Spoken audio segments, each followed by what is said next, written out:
2025 भर्तियों का वर्ष आज ही सुनिश्चित करें अपना सिलेक्शन और डाउनलोड करें तैयारी कर लो ऐप।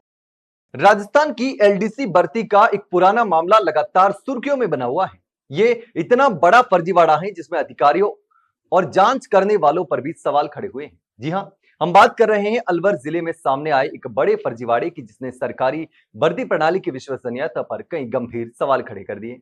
लेकिन अब कार्रवाई भी होने लगी है। अब जिला परिषद ने फर्जी अनुभव प्रमाण पत्रों के आधार पर नौकरी हासिल करने वाली 2 महिला लिपिकों को बर्खास्त कर दिया गया है।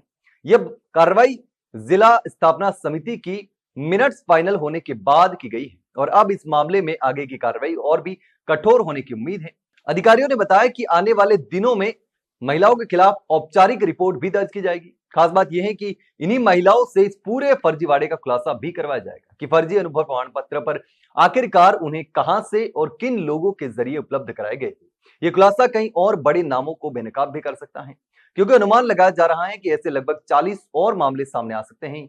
ये पूरा मामला तब सामने आया जब लिपिक भर्ती 2013 के तहत हुई नियुक्तियों पर सवाल खड़े हुए थे। जैसे ही मामला सामने आया, एसओजी जयपुर ने 2 साल पहले जिला परिषद से इस भर्ती से संबंधित फाइलें तलब की थी, लेकिन जांच की गति लंबे समय तक धीमी रही। जैसे ही मामला सरकार तक पहुंचा, निर्देश जारी हुए कि पूरे प्रदेश में हुई लिपिक भर्ती की जांच की जाएगी और इसी के चलते अलवर सहित कई जिलों में जांच तेज हुई। लेकिन अलवर प्रशासन को जांच के दौरान एक बड़ी मुश्किल का सामना करना पड़ा। कई आवश्यक दस्तावेज उपलब्ध ही नहीं कराए गए या फिर फाइलों से गायब हो गए। इससे साफ अंदाजा लगाया जा सकता है कि इस फर्जीवाड़े को छुपाने की कोशिश लंबे समय से की गई थी, जिसमें सिर्फ फर्जीवाड़ा करने वाले अभ्यर्थी नहीं बल्कि अधिकारी भी शामिल हो सकते हैं। अब बात करते हैं उन 2 महिला लिपिकों की जिन्हें बर्खास्त किया गया है। तो पहली है सीमा बाई गुर्जर, जो मालाखेड़ा पंचायत समिति में लिपिक के पद पर कार्यरत थी। उन्होंने जिला परिषद सीईओ के फर्जी हस्ताक्षर से जारी अनुभव प्रमाण पत्र के आधार पर बोनस अंक प्राप्त कर लिए।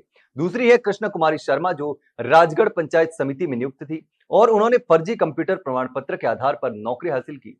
दोनों ही मामलों में दस्तावेजों की जालसाजी इतनी सफाई से की गई कि शुरुआती जांच में उन्हें पकड़ना आसान नहीं था, लेकिन जब दस्तावेजों की गहराई से पड़ताल की गई तब सारी परतें खुलने लगी।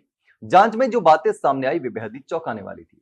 इस भर्ती में दस्तावेज सत्यापन दल के आक्षेपों को जानबूझकर दरकिनार किया गया था, चेकलिस्ट को बदला गया और कई मामलों में दस्तावेज सत्यापन दल के फर्जी हस्ताक्षर तक कर दिए गए। इतना ही नहीं, कई उम्मीदवारों के अनुभव प्रमाण पत्र फर्जी सीईओ हस्ताक्षर के साथ जारी कर दिए और इसी तरह कंप्यूटर प्रमाण पत्रों में भी भारी फर्जीवाड़ा सामने आया। कई सर्टिफिकेट अमान्य थे, कई पर तारीखें ओवरलैप कर रखी थी, यानी अनुभव अवधि और योग्यता अवधि आपस में मेल नहीं खा रही थी। इन सभी अनियमितताओं से साफ है कि ये सब किसी संगठित नेटवर्क के माध्यम से किया गया था, जिसकी जड़ें कई विभागों तक फैली हो सकती हैं। इस कार्रवाई के बाद जिला परिषद में हुई लिपिक भर्ती की पूरी प्रक्रिया सवाल के घेरे में आ गई। वैसे तो लगातार ये पुराना मामला है, पहले से चल रहा है, आरोप भी लग चुके हैं, लगातार कार्रवाई के निर्देश भी दिए थे और इसी बार लगातार एक-एक करके ऐसे फर्जीवाड़े सामने आ रहे हैं और पकड़े भी जा रहे हैं लोग।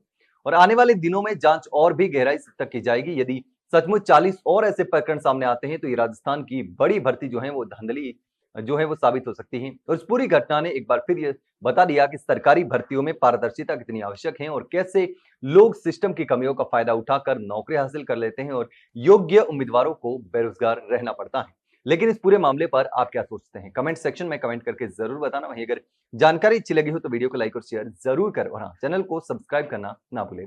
फिलहाल के लिए इतना ही, जल्द मिलते हैं एक नई जानकारी के साथ। तब तक के लिए नमस्कार।